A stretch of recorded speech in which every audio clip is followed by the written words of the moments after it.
Welcome to Rambling with Red and Chloe, where we talk about knitting and crochet and what we are reading and our favorite outdoorsy adventures. Pretty much our favorite things to do when we are taking a minute for ourselves and filling our cup. Today I'll be working on a sleeveless cowl neck knit top in this beautiful royal blue Pima cotton, as we are talking about two recent nonfiction books that I read. Neither are a new release, but were excellent, excellent reads. They're both very different and both intersect with ideas around navigating capitalism, especially in the US as women and as folks with different racial or ethnic identities and different lived experiences and socioeconomic statuses. The first book I wanted to mention is the book Thick by Dr. Tressie McMillan Cottom. She is a National Book Award finalist, and this collection of essays was published in 2019. And for folks who had been following along with my Granny Square Book of the Year blanket I've been working on, you've seen me already post the Granny Square that I made to go along with this particular book. And like I mentioned, Thick is a collection of 8 essays that Dr. Cottom wrote, ranging in topic areas that examine racial identity, her experiences as a Black woman in academia, politics, beauty, and inequality. Her writing style is very warm and accessible and blends her lived experience and observations through her particular wisdom and critical examination of her experiences with sociological theory. So in reading the essays, we get a real connection and a glimpse of her lived experience while also learning important sociological principles. And her compelling writing style is very thought-provoking and accessible through her candor and her wisdom in describing her lived experiences.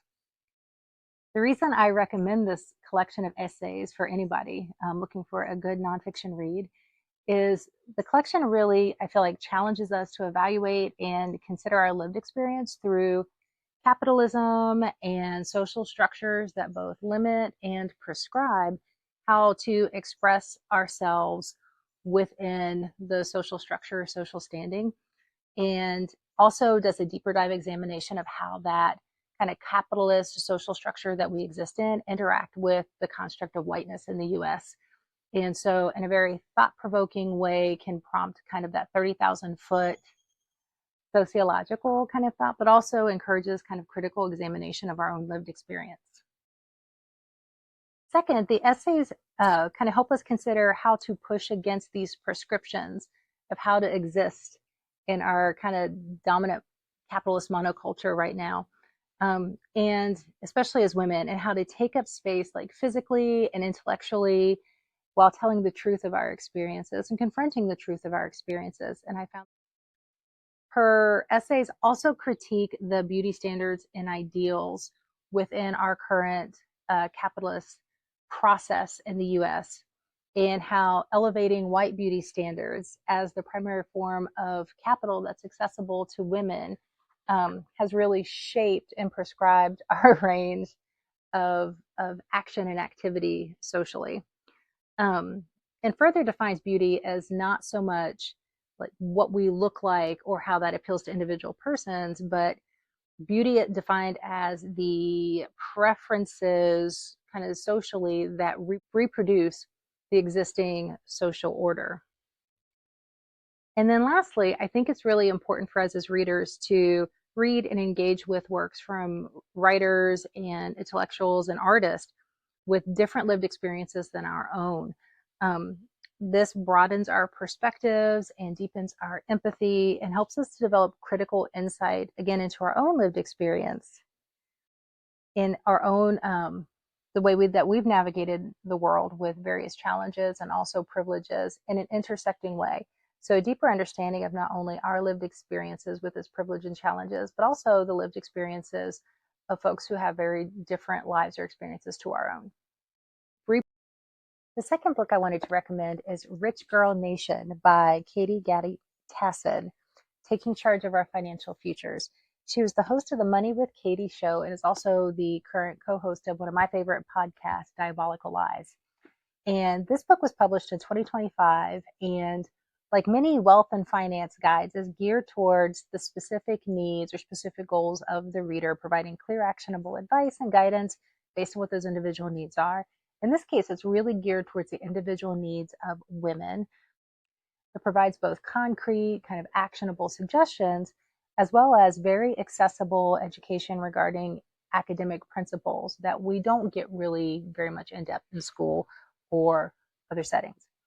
And even though it is a financial how-to kind of guide, it is engaging. It has a witty writing style that makes it a very enjoyable book to read. So why read this? First of all, it doesn't sugarcoat the structural and economic disparities faced by women, and it approaches it through a lens of intersectionality, with a perspective that also acknowledges racial and ethnic disparities and class-based disparities faced by women across context. It also overtly names the added financial cost of buying beauty in the capitalist system and acknowledges that economic forces kind of foster this drive toward maintaining a beauty standard that is very much a white upper middle class female beauty standard that isn't attainable or maintainable by the vast majority of women. And not only does it name this, it assigns a tangible cost to the efforts to achieve and maintain this very upper middle class white female beauty standard. And in describing this financial trap, the book details the time, energy, and actual dollars expenditure involved in this effort, as well as the damage done by stress in measuring ourselves against this unattainable goal.